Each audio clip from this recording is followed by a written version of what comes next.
that's not really the answer to anything. If anything, it just starts a whole vicious cycle of more vengeance. Vengeance breeds more vengeance, and so instead he wants to become something that people can look at and they'll be like, oh, I have hope that something good might happen. I saw people there, I'm seeing people wear sandals and these loose pants and these flow-free shirts. I'm like, oh, is that the style here? So, hey, I've really tripped a lot, and that whole thing, that whole verse of the righteous man he stumbles 7 times, but he gets up each time. That hey, I can proudly say I've lived that, and it always led to the conversation of how are you gonna get these pictures that I got of you? Oh, let me give you my number. Yeah. And then I was like, oh, there you go, I got it. And I started taking pictures of people. Like, I started taking pictures of people on my phone, and they were like, oh, these are really good. I like these. And I was like, oh, this is nice.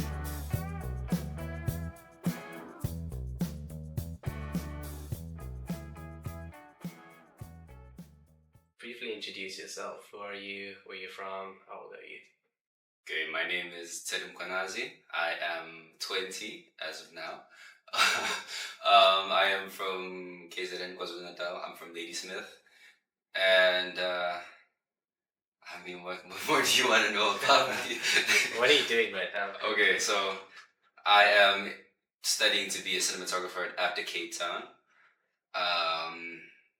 Yeah, and I am a faithful servant of Christ. Cool, awesome. So, what is your favorite movie and why? So, my favorite movie is The Batman 2022.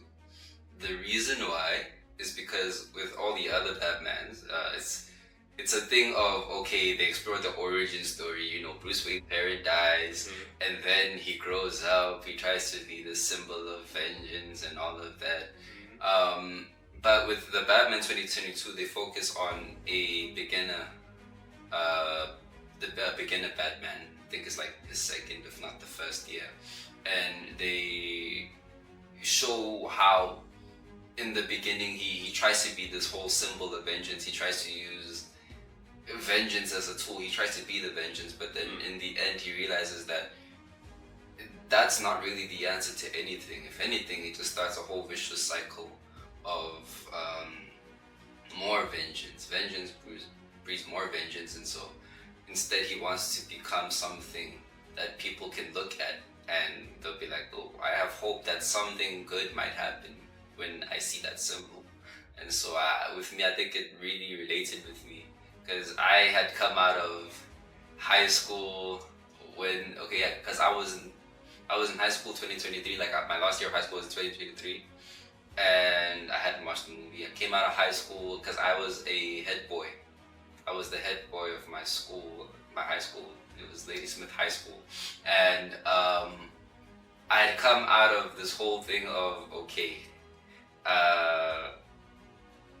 school is gone, everything is fresh now, and I don't really know how I'm supposed to be doing this whole adulting thing, you know, because I don't know, I was just so comfortable where I was in my school. And so when I came out, now everything is a bit murky, everything is a bit shaky, and I had to figure everything out, like how Bruce had to figure everything out in the movie and stuff. So there was just some correlations with that. Yeah. Okay, that's very cool. So, share us with your journey growing up, and everything that led up to coming to salvation, how you met Christ, and what led you to giving your life to Christ. Tell us the story of Ted. So the story of Ted begins, well, when Ted was born. It was 2005, June 5th, and I've always been raised up in a Christian household. My mother's a Christian. My father he's more on the traditional side of things. Like his side of the family is more traditional. My mother's side is fully Christian. So there was always that little, clash. Because I mean, growing up, I attended a lot of Christian events. I would go to church. That was my life. But then holidays, I would sometimes go to the ceremonies and see how things were done and how tradition was carried out. So that I'm not gonna lie. As much as I did learn some useful skills like handling cows and all of that, because that is a useful skill. It kind of did confuse me at times, because I would try to find a middle ground, find a middle ground and find some kind of gray area so these two worlds can coexist. Because I didn't want to feel like I was choosing like Christ. I didn't want to feel like by extension I'm like choosing my mother's side or choosing my father's side. No, I didn't want to make it feel like I was choosing a favorite parent or something by choosing Christ, and so that created a confusion in my life for some time. But I spent more time with Christ, spent more time being just introduced to the word and everything. My grandfather was a pastor, so that really helped a lot, because majority of the time I would go to my grandmother's house. I still do. For my holidays I go to my grandmother's house in KZN. It's in Mandeni. I don't know if I doubt y'all know that. That's elite bulb knowledge. But it was like a Christian. Like I said, I'm reiterating, my grandmother's place is a very Christian place, and so going there for all my holidays, it really strengthened my relationship with Christ. Sure, I faltered a lot. Like I had my problems. I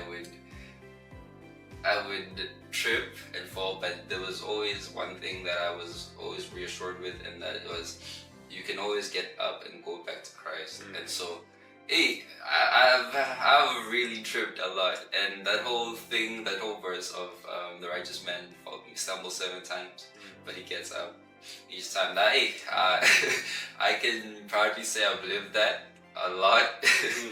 And all I know is that I gotta keep getting back up, and so that's all I've been doing for majority of my life. My life consists of getting back up and trying to stay up, with the full understanding that I can't stand up on my own, But I was never a kid that doubted like that there is a God or anything. Sure. Let me not say I was fully 100% sure. That's redundant. I was 100% sure that Christ, that God was there, like maybe when I was 7 or something. But then that's because of childishness and how a child thinks and stuff. You wanna base everything and find reason. But for the most part, I was never unsure of God. It was just my understanding of Christ was shaky for a good amount of my life, until I think I was 13. Yeah, 13. That's when I had like a eureka moment. I was like, okay, with Christ, there's not really any gray area. You can't really compromise. You can't really compromise the gospel to try to fit everything in. It's either you're in or you're out. And I've had lots of lessons, lots of sermons where they try to convince me of that teaching, and I couldn't really, I would take it, but then I was like, no. Jesus is such a radical, teacher.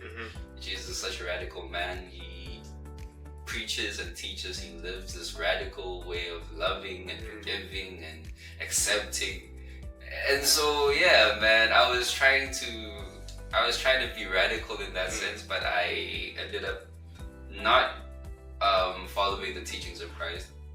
I instead compromised some of the teachings, and like I said, reiterating, that led to a lot of stumbling. But I eventually found my way. It was in 2019.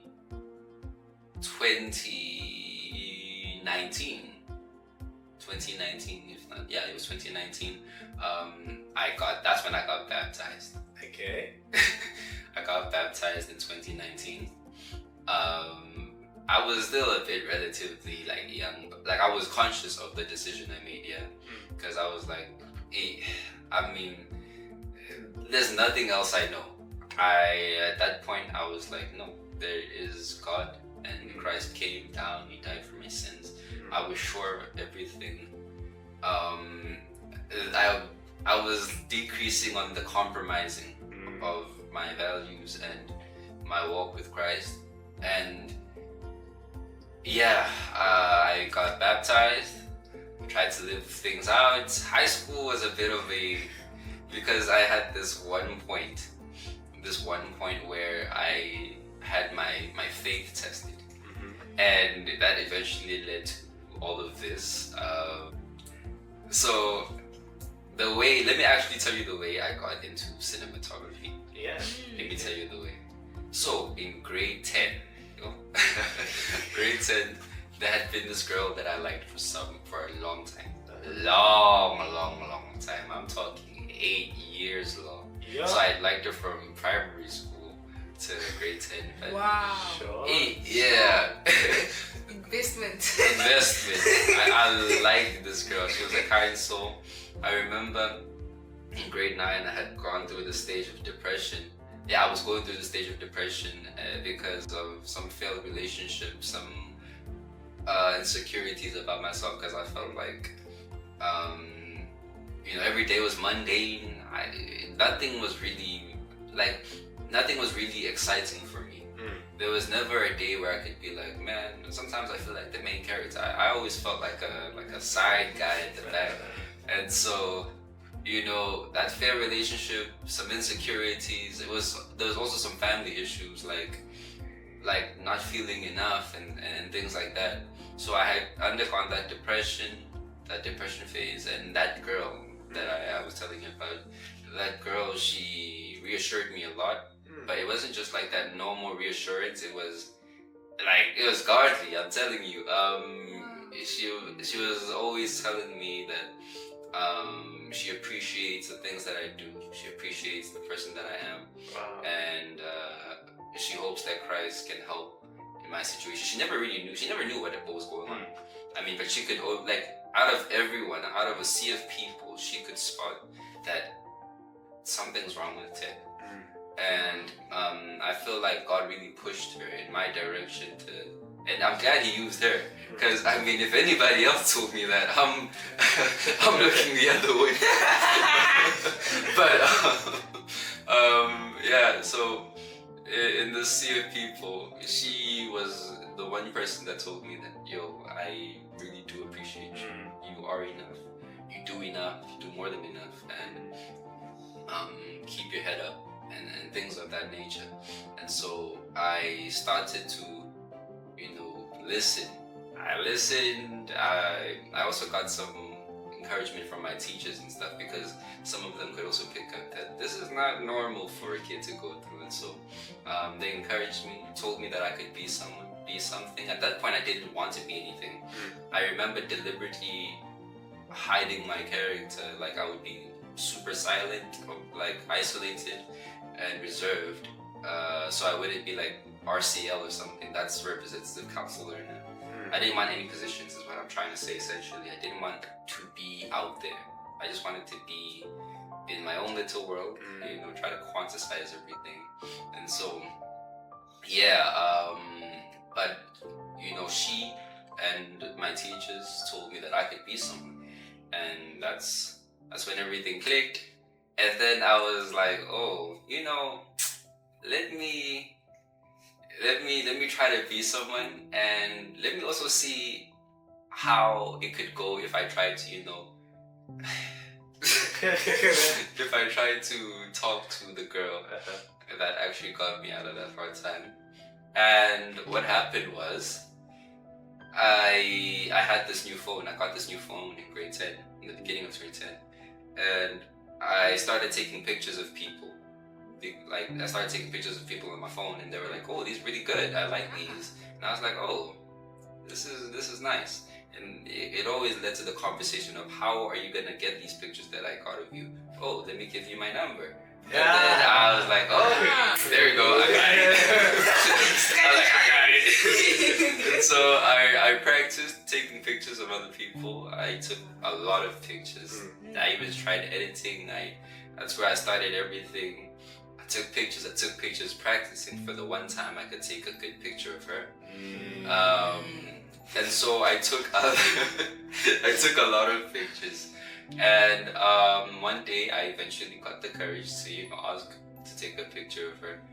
Yo, that wasn't easy because she doesn't like taking pictures. Ooh. She doesn't like taking pictures. So I remember that really just it crushed me. That I was like, I'm never gonna give up. And so I practiced even more until it didn't even become a thing of it didn't even become a thing of me trying to take a picture of her. I just genuinely fell in love with the process of picture taking, the art that is photography, and I was really into it. And so instead of now trying to take pictures to take a picture of her, it was a thing of I take pictures, and I think she should be one of the pictures I take because of how good I take pictures. And so, yeah, man, I took pictures, and I remember one day I got a group photo of her. The tragic part of the story is that I never got to take a single picture of her, ever. But I gained something else instead, which is my love for photography. And so, yeah, that's where it all started. From there, I transitioned. My sister got a camera. It was I don't know how you pronounce it, Nikon?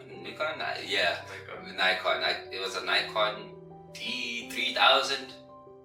Was it D? Something 3000.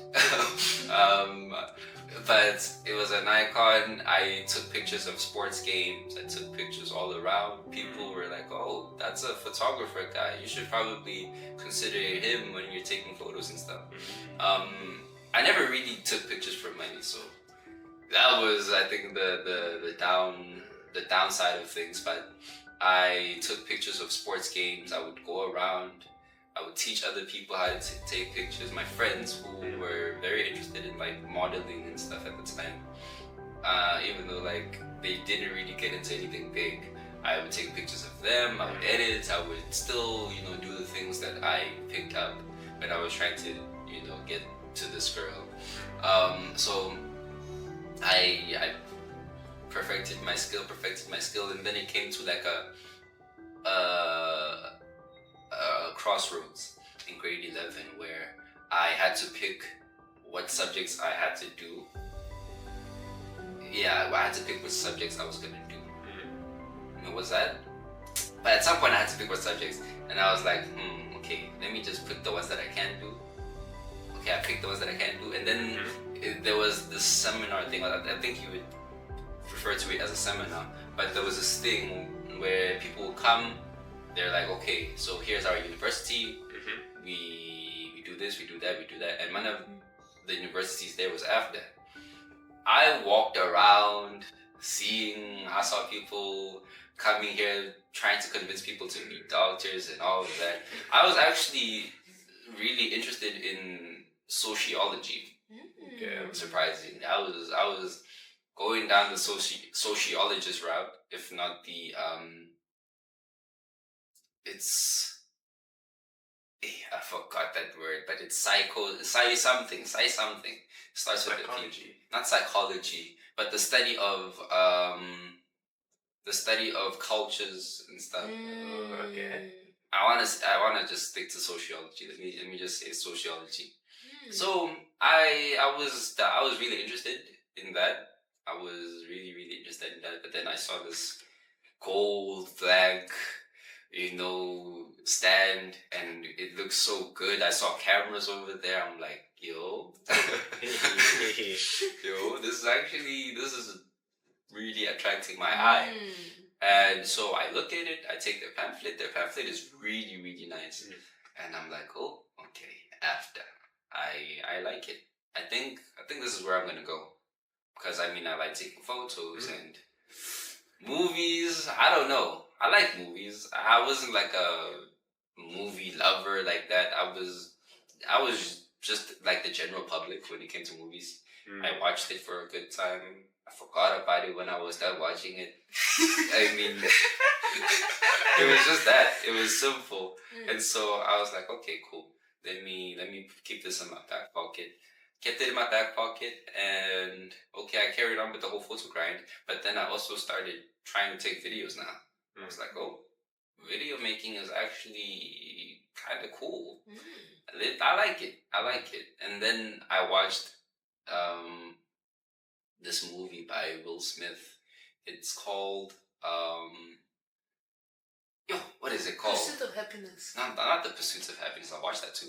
But it's this movie where he's Serena Williams' dad, Mr. Williams, King Richard. I watched King Richard, and I really messed with the themes and everything. I found myself actually unpacking it, and I was like, oh, hold on. Oh, there we go. Wait a minute. I like that. I like the feeling I got from understanding the film just a bit more instead of just, oh, you watch King Richards. It makes you feel good. It makes you want to start planning things out a little bit more. Then you carry on with your life and you never really take anything from it. So I watched King Richard. I unpacked it for the first time. And I was like, oh, maybe I could be a director. And so I went around telling everybody I'm going to be a director. I'm going to be a director. I'm going to be a director. And I remember one day I was walking to tuition and somebody asked me what I wanted to be. And I was like, oh, let me just tell them director like I always tell somebody. Okay, I tell them I'm gonna be a cinematographer because I had read about cinematographers. I realized that, like at some point, I realized that maybe I'm more interested in the actual shooting of the film instead of the whole you do this, you do that. You know, I mean, sure, there's more to directing than that, but at that point in my life, I wasn't really so strong in my assertiveness. I mean, I think at that point I was like trying to be a prefect and stuff. And I actually did become a prefect. Yeah, at that point I did become a prefect, and I was gonna become head boy. So I wasn't really too assertive at that point. I was just I was like, okay, I got some level of authority, but I don't really know how to, gain more or be more assertive in any way. So I was like, okay, let me be cinematographer.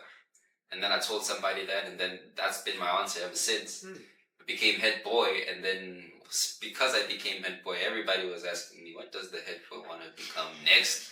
Like, next, out of everything. And I was like, cinematographer. Mind you, I am the head boy, and the deputies and the head girl, they all want to become something smart. Like, the head girl wanted to, it was something in medicine. Deputy wanted to become some sort of dentist, or I'm like, yo. And I'm out here just telling these guys I want to be in film school. But they were cool. Like, it was cool though, the people that I told, like the teachers that I would tell I want to be in film schools, they never really made me feel like I was less, like, sure, because it could have been easy for them to, make that mistake. Because, I mean, the head girl was the smartest girl in school. Like, literally, I remember one term she got 100%. Like for everything. How do you even do that? And I'm out here like all my other folk, I'm just alright. I wasn't too crazy. And so, I'm just glad that they didn't make me feel like, oh, okay. Not to say that it would have really greatly impacted my decision, because I at that point I was like, this is what I'm here for, man. I think I can better serve the kingdom of God, one frame at a time, than, I don't know, trying to be some depressed accountant or something. Because I did go through the whole thing of wanting to be a chartered accountant because somebody told me that it pays a lot. I wanted to be a chartered accountant. I wanted to, Hey, but then there was grade 9. Grade 9, yo, chai. Grade 9, I wanted to be a gunsmith. Okay, Yeah. that's cool. I wanted to be a gunsmith, and people were like, "What? You want to make weapons?" I was like, "Bruh, what?" I wanted to be a gunsmith. Earlier, before that, I wanted to be a soldier. I wanted to join the army. Before that, I wanted to be a video game developer. Hey, I had gone through so many stages in my life. I wanted the whole cinematography thing. That was nail in the coffin. Okay, not nail in the coffin. I'm not dead. But but that was it. That was just the final word, cinematographer, and it hasn't been murky ever since. So yeah. I came to AFDA 2024. Started my first year. I started with my best friend in high school. Before we came to AFDA, we were still talking in like our like classes and stuff, and even at home, my best friend being Amahle Masibugo. They get interviewed. Yeah, man. Him and my other buddy Mazwi, Mazaka Sengwayo, we would talk like Mazwi wasn't really like too much a part of the conversations. Like he would just listen in the background. So nobody really knew what Mazwi wanted to do. But with Amahle said he wanted to do acting. He told me, and he didn't really tell too many people that. He was also kind of quiet about what he wanted to do, but he told me. I was like, oh, and I want to be a cinematographer. Yo, Mazu, you could be a writer. And Mazu was like, yeah, actually. And then so it was gonna be like that: writer, cinematographer, actor. You write, you tell this guy what to do. I shoot it, you act it. That was the plan. And so in grade 12, we would have these talks in class on calls, and we like Amache wanted to go to a different acting school. He wanted to go to SAE, South African Entertainment something Academy. I don't know. And then I remembered that pamphlet, that black and gold stand. I was like, oh, but after though, that's what I've been wanting to do. I applied there. That's where I want to go. And we compared Instagrams, and yo, SAE, no shade to them. I'm sure they're a pretty cool school, but like we looked at the AFDA alumni, we looked at the Instagram and how everything looked and seemed in general. You know, AFDA seemed more professional when it came to their behind the scenes. It seemed more professional when it came to like their alumni. And I was sold, and I tried to sell Amache to this. He looked at the Instagrams, he was like, okay, let's go to AFDA. And then it was a matter of which AFDA, because I wanted to go to Joburg. He was going to go to Midrand.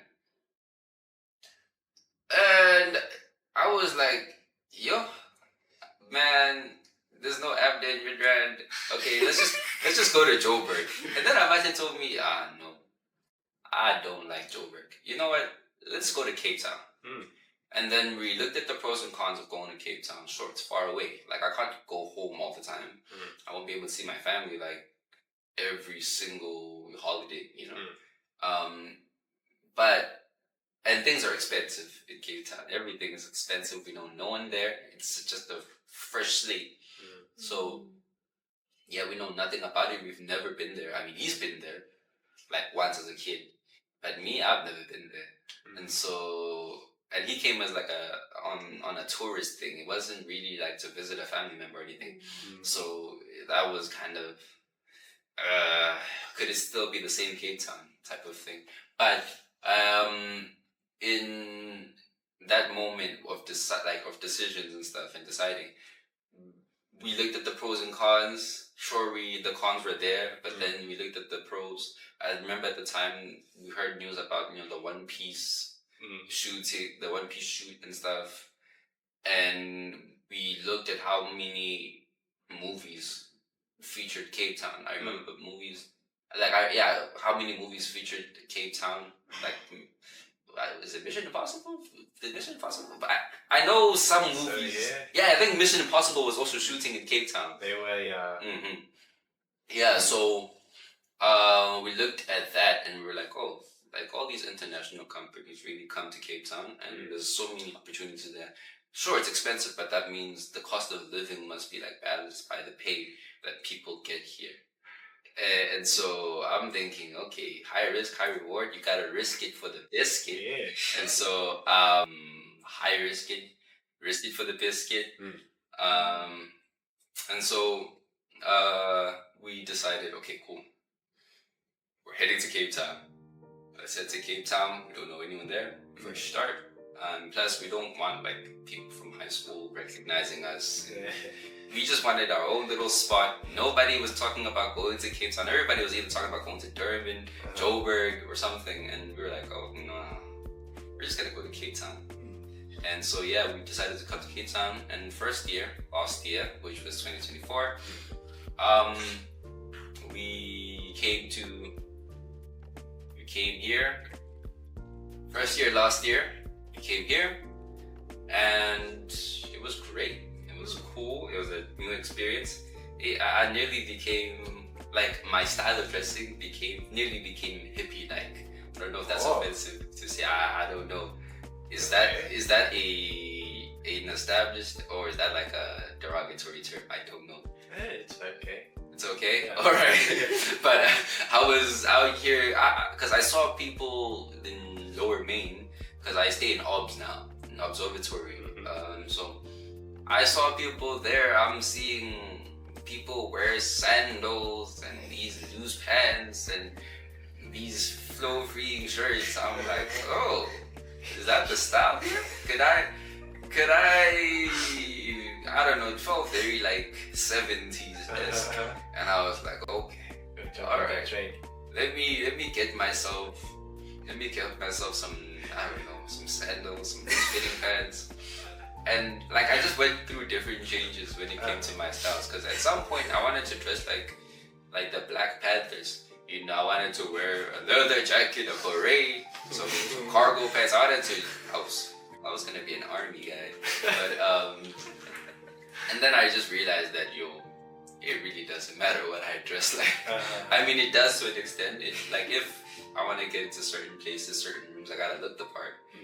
So I have a little bit of everything. I've dabbled into a bit of everything, and so yeah, man, I could enter any room and I'd somewhat fit in, somewhat. So yeah, first year it was great. I met like a new family in the friends that I had. First was my housemates, the people that used to stay in my room right now. They were like sisters to me and stuff, and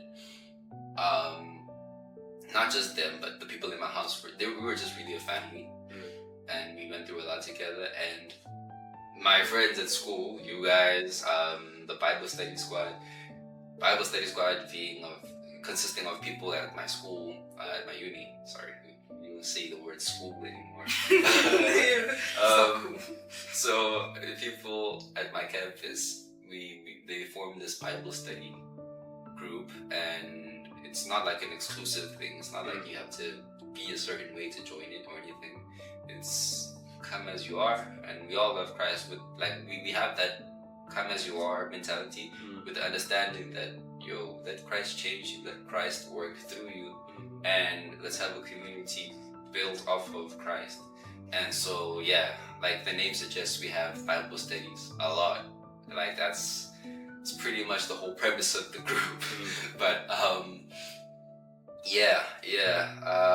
with those people I went through a lot with, they've seen many different sides of me.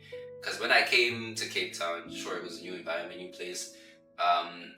Not only was I confused in terms of like how to dress, but how to act. Because I mean, I had just come out of being head boy, and so all I known was, oh, you're sociable. You speak to everyone. You speak to all the crowds. You join position. You take everything. You join.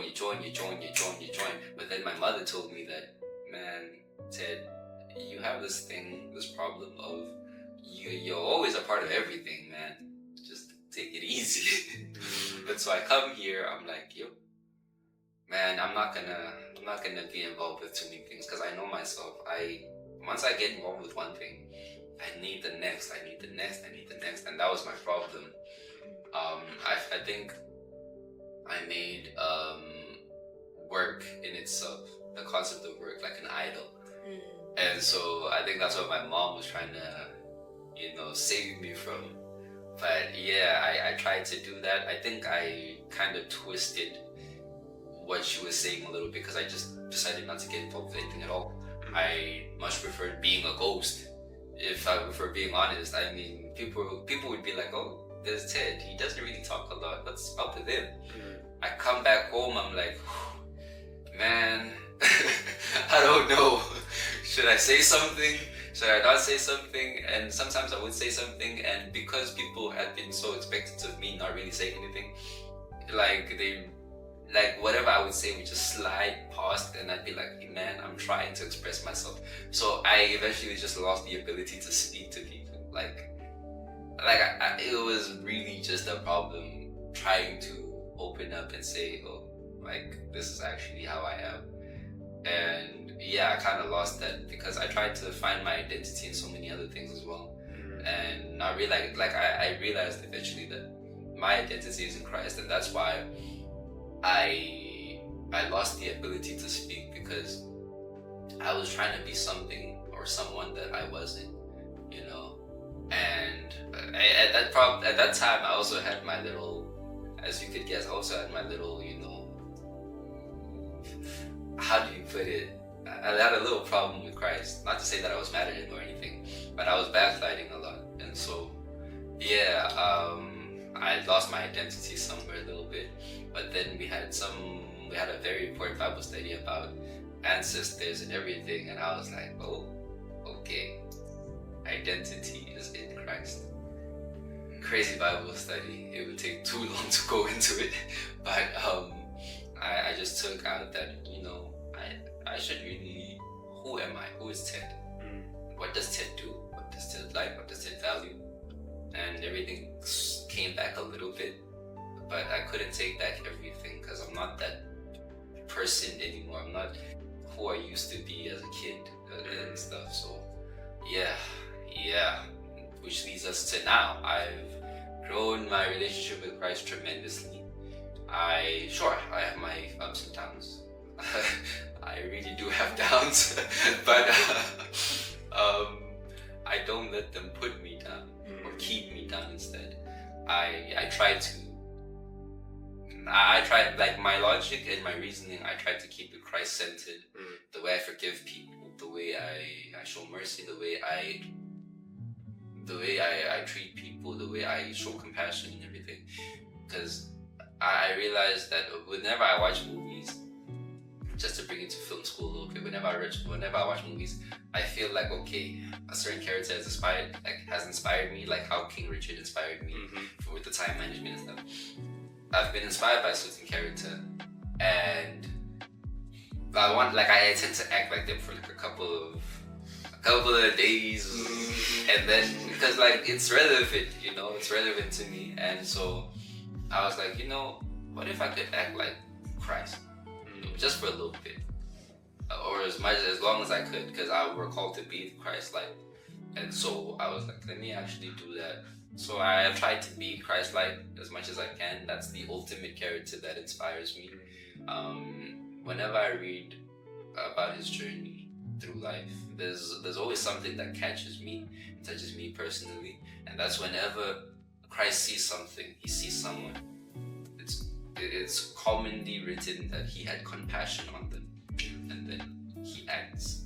And so that's I think with this here, it's I'm working a bit more on my compassion and my reasoning and logic, because sometimes I would pervert that compassion, and I would try to be too nice, and that got me to too many situations where now I can't really get out, because I've already put up this wall of, oh, you're a nice guy, you accept anything and everything.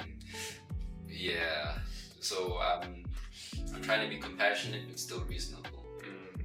Yeah.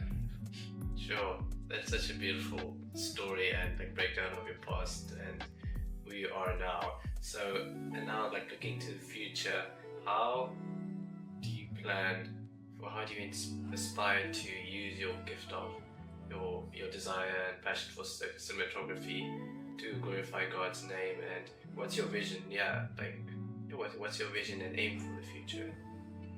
So the way I plan to use cinematography to bring glory to the kingdom of God, first of all, there is this chapter of the Bible that I live by. It's when it's something about taking the mountain. You will give us the mountain. Like there was these stories are not coming into my head, but there is a story of, I forgot who, but there was a mountain with giants on it, and that the person asked God, he was like, give me that, like, could you please give me that mountain? So, and the whole thing behind that is that the mountain that I want to conquer it for the glory of God. I want to shine a light in the industry, that light being the light of Christ.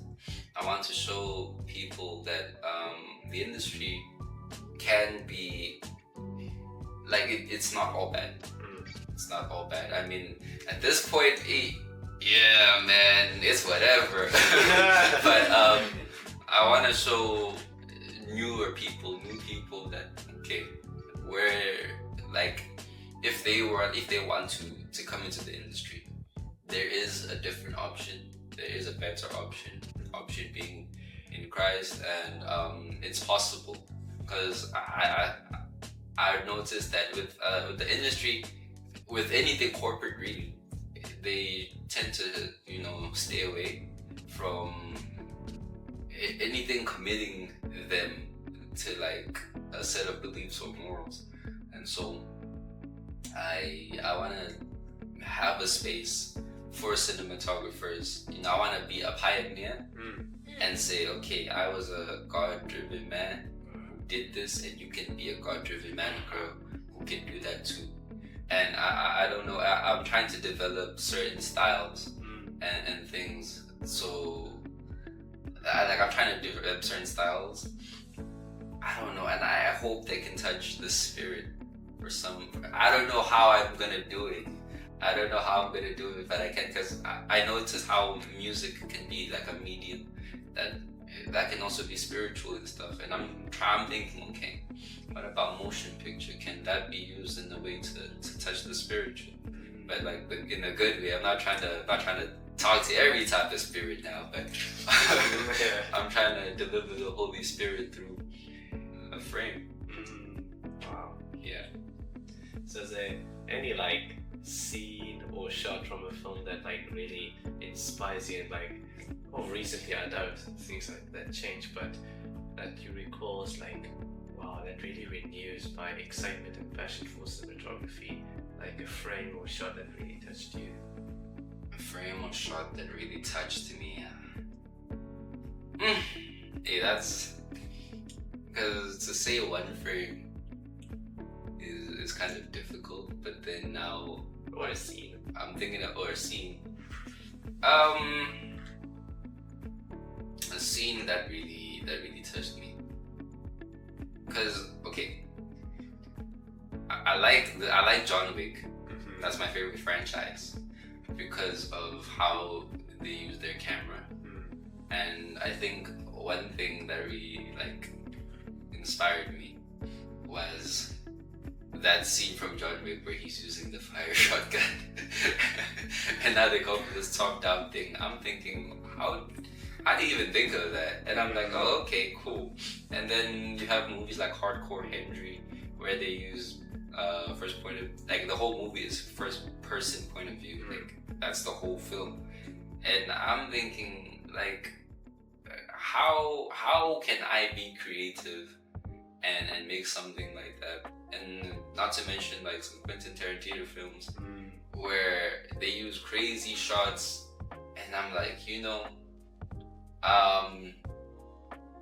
I'm trying to also be creative. I don't want to just be a guy who follows a set list of shots. Maybe I could create a shot or something.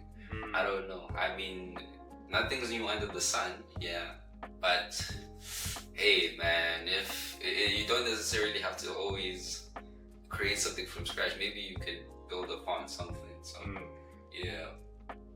So, if say the Lord came down and he said, like, okay, picture the ideal future for you. Every opportunity that you would ever wanted comes across your path. What would that look like? Every opportunity that I want come across.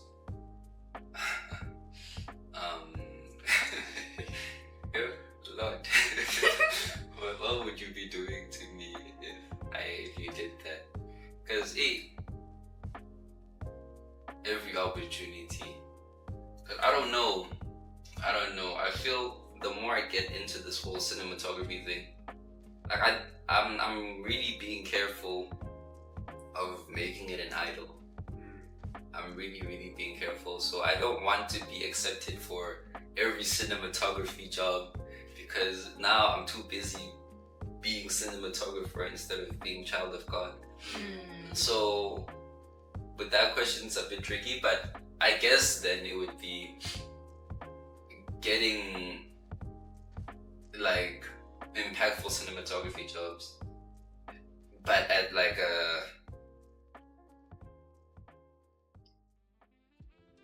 in like a not like I don't want to get everything all at once, you know. Like I want to get it just right. Like I get the right opportunities. Like I get the most impactful ones for me. But it's not all at once. That's what it would look like. Because right now, I mean maybe just right now, I know that I can't balance way too big things. One thing is going to take over the other, and so yeah, man. No, that's actually really good that you can have that self-reflection and stuff like that. Okay, what would you say is your biggest desire in cinematography? What you want people to see or feel from your cinematography?